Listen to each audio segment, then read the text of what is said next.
fazenda em Goiás vira exemplo de agricultura sustentável. A audiência pública aponta prós e contras das energias renováveis. Pensão alimentícia via Pix. Câmara aprova e envia projeto ao Senado. E comunidades bilíngues no sul do Brasil, onde se fala português e italiano. Mi sento una grande cucaia. E se Dio mantenha-la viva, va avanti, andiamo avanti col italiano. Sempre che bisogna essere insieme e volersi bene.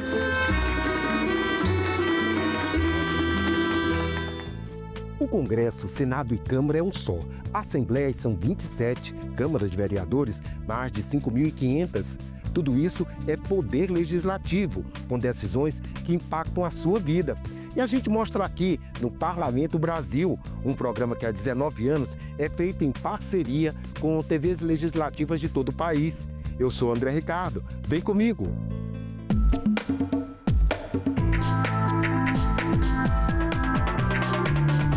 O compromisso básico dos parlamentares é frequentar a Casa Legislativa, fazer leis e fiscalizar o governo. Mas eles também saem a campo para conhecer, divulgar e apoiar experiências que estão dando certo na sociedade. E eu trago um bom exemplo aqui. O empreendimento familiar com o uso criativo e natural do solo está acontecendo em Pontalina, município goiano de 20 mil moradores, 120 quilômetros ao sul da capital Goiânia. Confira a reportagem.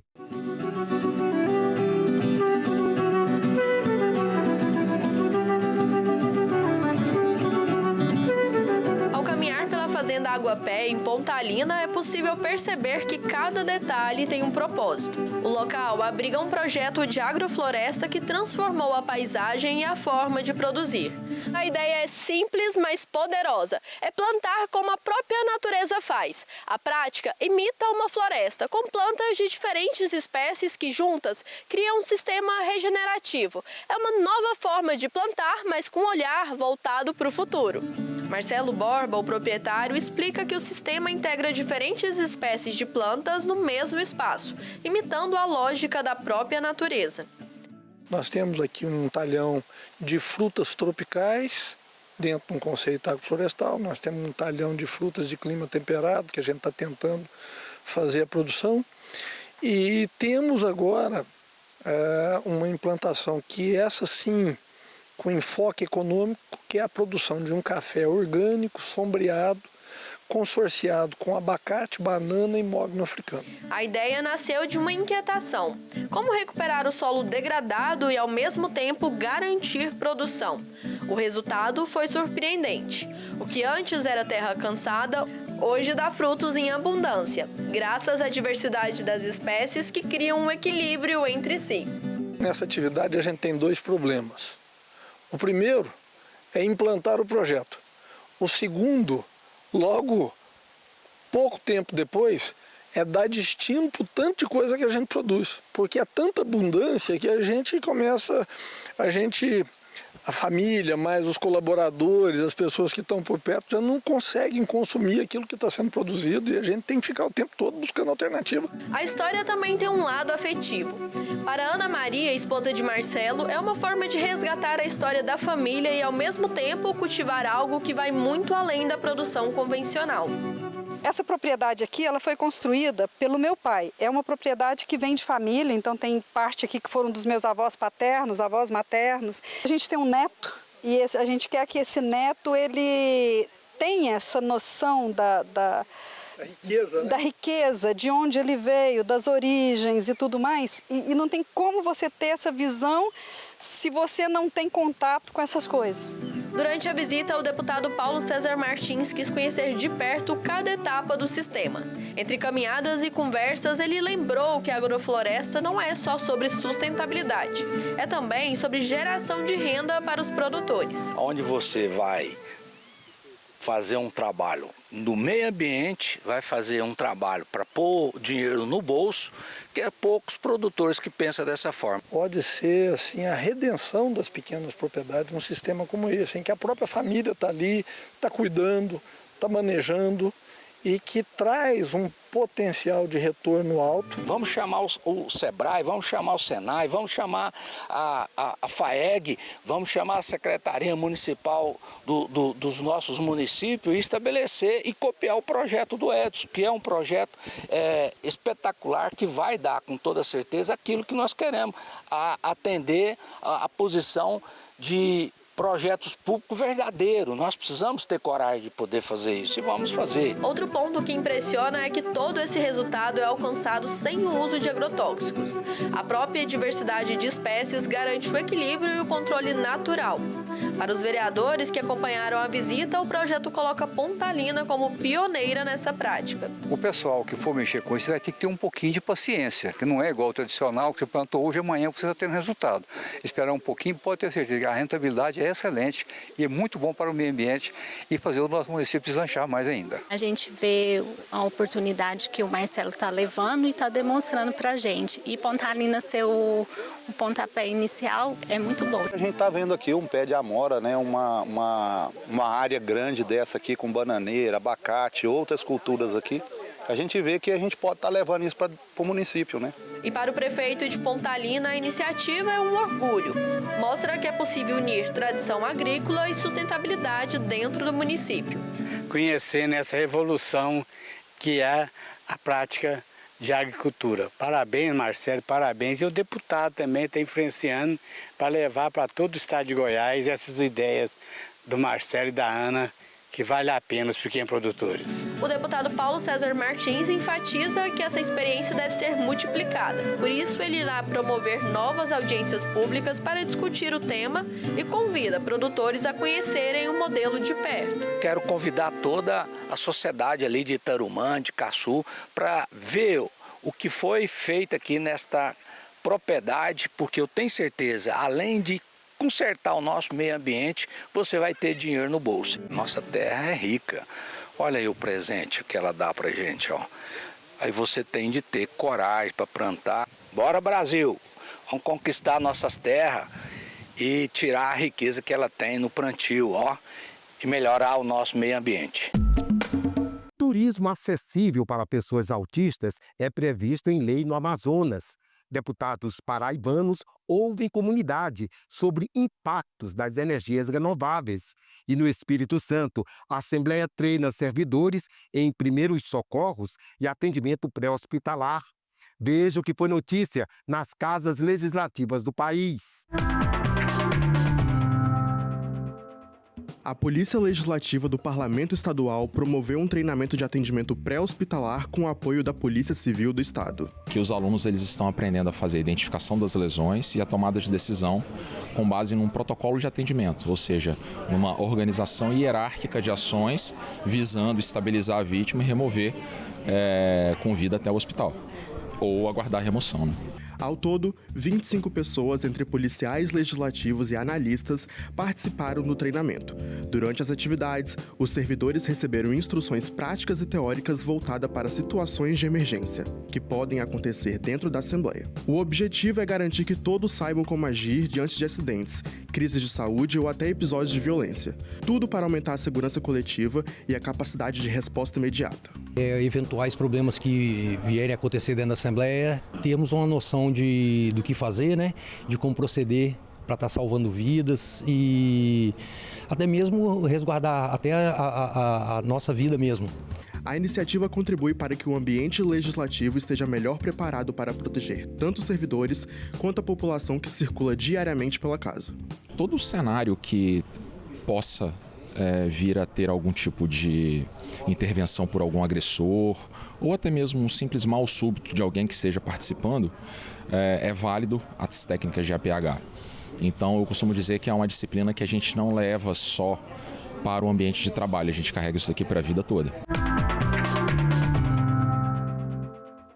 A iniciativa faz parte de um ciclo de audiências promovido pela Frente Parlamentar da Agricultura Familiar, Agroecologia e Energias Renováveis, presidida pela deputada Cida Ramos. Fundamental que a Assembleia se envolva, mas não apenas o Legislativo, o Executivo, o Judiciário. É a maior questão hoje proposta para a sociedade e no mundo inteiro. E nós queremos sim energias renováveis, mas sem reproduzir o velho modelo energético que tanta destruição tem deixado para o povo brasileiro. O Ministério Público Federal também acompanha de perto a situação, com foco na saúde, no meio ambiente e na proteção dos territórios tradicionais. As energias eólicas estão adoecendo as pessoas e as famílias. Isso é fato comprovado pelas universidades. E esse adoecimento não está sendo tratado nem pelos órgãos ambientais na hora de fazer o licenciamento, nem pelos órgãos que deveriam acompanhar.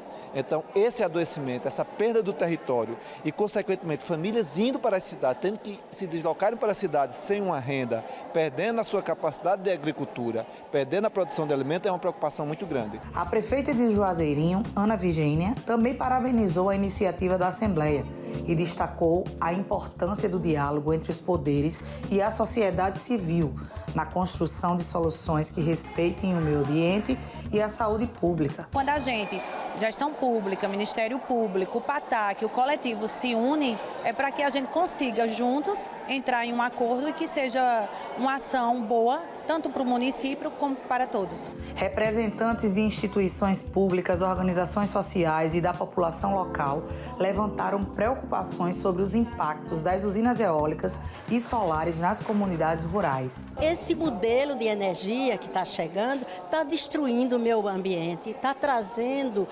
doenças para a população e está tirando muitas vezes essas famílias e essas comunidades do seu lugar, do campo. Para o diretor da FAMUP, Dr. Jarques Lúcio, o debate ajuda a construir um caminho equilibrado para o desenvolvimento sustentável. A energia renovável que faz uma diferença gigantesca. Além de economia, traz para quem executa, tem a responsabilidade ambiental, que é algo fundamental para todo cidadão e todo município. Nada melhor que trazer uma temática como essa, uma audiência pública muito importante para o município e que a gente saia daqui vendo o lado bom e o lado ruim também das energias renováveis. Representando organizações da sociedade civil, Cláudio Vital denunciou contratos abusivos e desmatamento causados pelos empreendimentos. De inúmeros contratos que a gente tem investigado, o que a gente tem percebido são cláusulas abusivas que criam um processo de vantagem para as empresas e total desvantagem para os agricultores e agricultoras que arrendam suas terras. Uma lei aprovada na Alean, de autoria do deputado Tiago Abraim, promove o turismo acessível para pessoas com autismo. A nova legislação tem como objetivo garantir que as pessoas com TEA e os familiares possam usufruir das belezas naturais, culturais e históricas do estado, com mais segurança, conforto e respeito às suas necessidades específicas. A lei prevê a adaptação de espaços turísticos e de serviços para que se tornem ambientes mais acolhedores, seguros e adequados. Para o parlamentar, este direito garante que todas as pessoas, independentemente de qualquer condição, possam viver experiências enriquecedoras no Amazonas. Ele afirma ainda que a inclusão precisa estar em todos os espaços, inclusive no lazer. A lei também determina que profissionais do setor turístico recebam capacitação específica sobre o transtorno do espectro autista e práticas inclusivas. Outro ponto importante da medida é a prevenção de campanhas de conscientização promovidas pelo governo do estado. Essas ações devem destacar as atrações turísticas do Amazonas e os benefícios que as viagens podem proporcionar ao desenvolvimento social e emocional das pessoas com TEA e seus familiares. Para garantir a efetiva implementação das diretrizes, a legislação autoriza o Poder Executivo Estadual a firmar parcerias com o setor privado e com outras esferas de governo.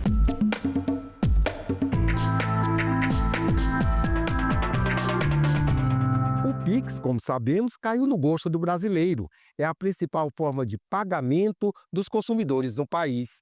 Eficiente, rápida e segura, a modalidade vai poder ser usada agora para pagar pensão alimentícia. Projeto nesse sentido foi aprovado pela Câmara dos Deputados e será analisado agora pelos senadores. Proposta aprovada na Comissão de Constituição e Justiça da Câmara cria o chamado Pix Pensão. O texto prevê que pensões alimentícias sejam transferidas automaticamente por meio desse dispositivo.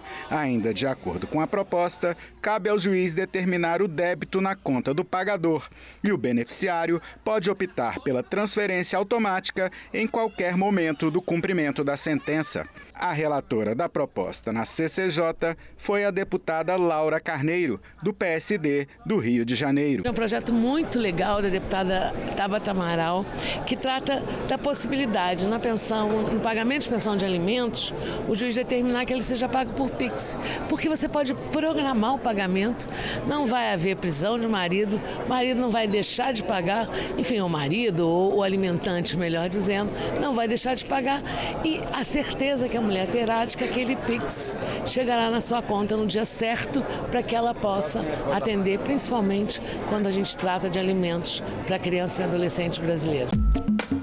Riqueza nossa, desafio de todos preservá-la.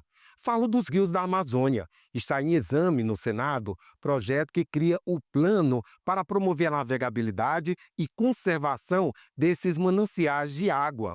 O programa Rios Livres da Amazônia prevê ações integradas para a navegação segura e sustentável nos rios da região. O programa deverá aliar o desenvolvimento socioeconômico da região com a preservação dos recursos hídricos, estimular a educação ambiental e reduzir os níveis de poluição dos rios.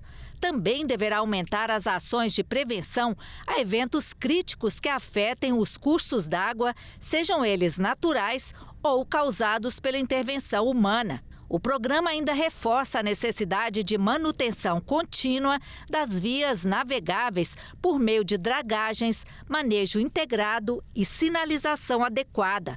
De acordo com o texto, que ainda será analisado pela Comissão de Meio Ambiente, será criado um comitê gestor integrado aos comitês de bacia hidrográfica e aos outros órgãos federais, estaduais e municipais que atuem na gestão dos recursos hídricos e do transporte hidroviário. Esse comitê será responsável por elaborar o plano, coordenar a execução e fazer a atualização a cada 4 anos. O projeto foi retirado de pauta por algumas vezes para chegarmos a um acordo comum com o governo e com o autor. Encontrado este acordo, submetendo esse projeto e pedindo aos colegas, aos nobres pares, a aprovação do nosso parecer.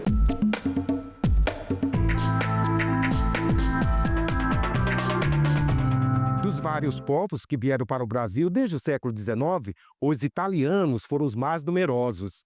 Vindos de regiões diferentes da Itália, trouxeram a língua e cultura italianas e os dialetos regionais. Essa convivência num país de língua diferente deu origem ao talian, que ainda hoje é falado em comunidades no sul do Brasil. Acompanhe a reportagem especial da TV Câmara Caxias do Sul. E parlava portuguese. E giapponese e doperiva com a medesima facilità parlare italiano e giapponese. Você está entendendo isso? Sabe que língua é essa? Esse é o talian, um dialeto de origem italiana muito conhecido entre os descendentes de imigrantes do sul do Brasil, que foi elevado à categoria de língua. O talian é uma língua de referência cultural brasileira, reconhecida pelo IFAM em 2014 e foi construída pelos vários dialetos que os imigrantes trouxeram. Do Vêneto eram 7 províncias, cada uma falava um jeitinho diferente. De Trento, outros, e da Lombardia, outros. Esses 15, 20 dialetos aqui se misturaram e ficou isto que hoje se fala e que se escreve, que tem dicionários e que tem história. Uma língua consegue ficar viva e ser transmitida se tiver fala, mas também se tiver escrita. Então, o talian tem boa possibilidade de ficar vivo. O talian nem sempre foi bem-vindo. Os imigrantes foram proibidos de falar italiano no Brasil durante a Segunda Guerra Mundial, sob o Estado Novo de Getúlio Vargas, como parte de uma campanha nacionalista. A lei forçou a adoção exclusiva do português, afetando a cultura e o uso dos dialetos como o talian. Não seria Estado imigrante? Não interessa. A lei é clara. É proibido falar italiano. Na data em que se comemora os 150 anos da imigração italiana no Rio Grande do Sul, um projeto reúne esforços para salvar a língua italiana. As assembleias regionais reúnem municípios da Serra Gaúcha que apresentam iniciativas para manter a língua viva. Não poderíamos ficar de fora, sendo que Farroupilha é o berço da imigração italiana no Rio Grande do Sul, especificamente em Nova Milano, 4º distrito, onde também é a sede do Encontro das Tradições Italianas. Importante esse evento para preservar esse patrimônio imaterial, não só da região italiana, mas de todo o Brasil, porque o italiano é reconhecido nacionalmente como língua oficial dessas regiões que tem na sua história a imigração italiana. Nova Pádua, uma cidade com pouco mais de 2.500 habitantes, adotou o ensino do italiano como parte do currículo. No, Gigetta. Qua, nel Zenin, il paese della cucagna, dove vem fora fornare del pane e farina di frumento tutti i giorni. É maravilhoso porque eles nos enchem de orgulho, porque a gente percebe que o italiano ainda está vivo e temos como resgatá-lo, aprimorá-lo e torná-lo uma língua falada entre os jovens. O italiano, ele é uma forma da gente contar a nossa história e dos valores que nos trouxeram até aqui. É o espírito, é o âmago, é o interior da nossa gente, de quem a gente é. Eu também sempre tive o italiano na minha família, principalmente com os meus avós, que eles falam bastante italiano. Inclusive, às vezes, para o meu avô, ele tem problema com a audição, então, às vezes, para ele é mais fácil dele ouvir em italiano do que em português. É muito importante porque faz parte da nossa cultura. Quando a gente fala de cultura italiana, não dá para deixar de fora a gastronomia. Por aqui, os participantes animados puderam degustar delícias como fregolà, a focaccia, a polenta. Tudo isso num ciaccoli, que em italiano significa uma boa conversa. O encontro também teve teatro. Em cena, o grupo Misericolone reúne arte, música e bom humor para retratar a época da proibição da língua.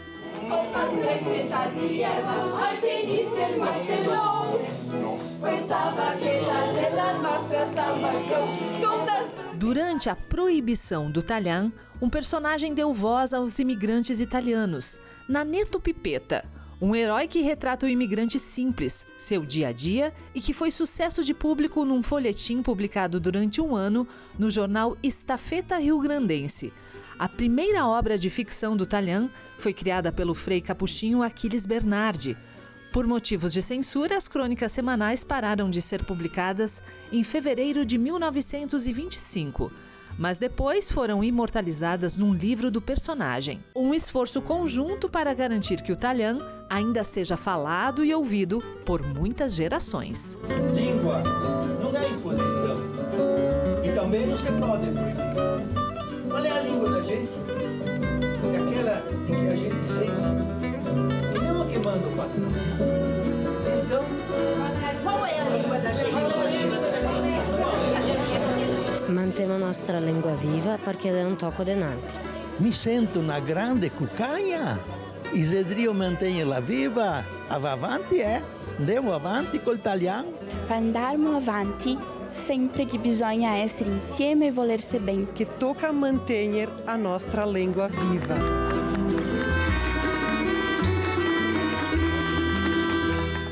Que história bonita, né? Longa vida ao italiano.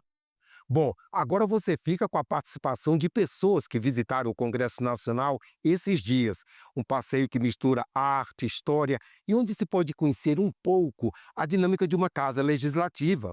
Para rever este e outros programas, está tudo na internet, na página da TV ou então no nosso canal no YouTube. Até a próxima semana. Tchau, pessoal!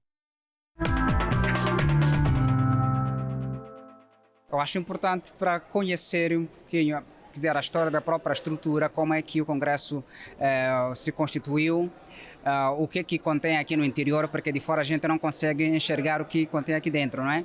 Então, e esta é a minha primeira vez que eu tenho acesso a este local histórico e pude observar muita coisa interessante, exposição que inclusive tem a ver com a ditadura militar, entre muitos outros representantes que fizeram parte da história do Brasil.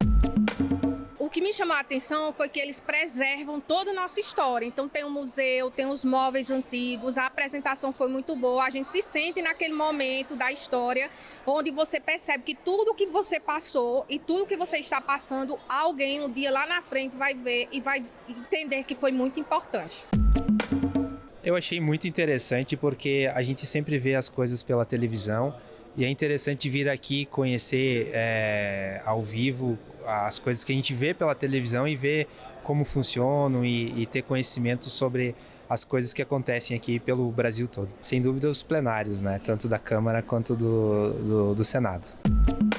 Foi uma experiência maravilhosa, incrível, principalmente porque eu pude trazer os meus filhos que estão estudando isso na escola e pude trazer um pouco de vivência, um pouco de realidade para o que eles veem na escola e nos estudos na teoria, né? Olha, o tamanho do espaço, as obras que tem aqui e principalmente baseado nos últimos acontecimentos, existem obras inclusive relacionadas ao 8 de janeiro que estão aqui e isso é uma informação que eu não tinha e eu gostei muito de saber disso.